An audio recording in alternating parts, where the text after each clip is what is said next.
As we all know, Helldivers 2 has taken the world by storm with its incredible gameplay and co-op action.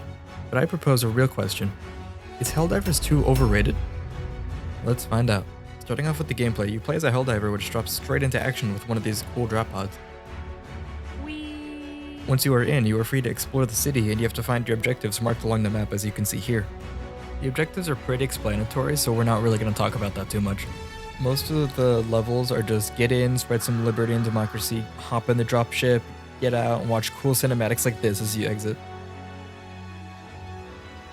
Along the way, there are many different enemy types that you can encounter. There are 2 distinct factions that are currently in the game. There may be a third coming later on, so we'll have to keep our eyes open for that, but for right now, we just have the automatons and the terminids. The automatons have a lot more variation than the bugs do.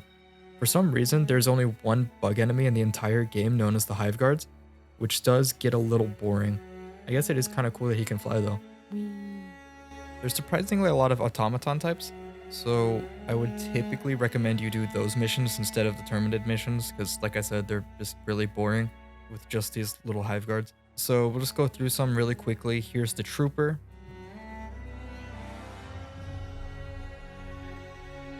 The berserker.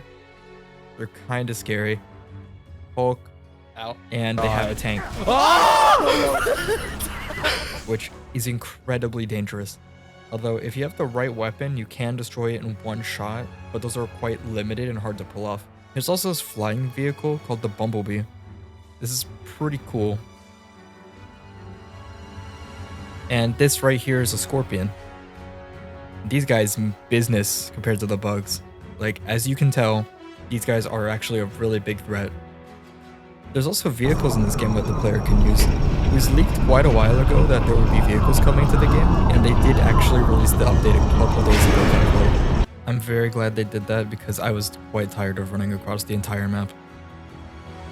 Vehicle combat feels really fun and fluid. It lets you do all sorts of stuff like travel. I really like how I'd say this game is definitely overhated.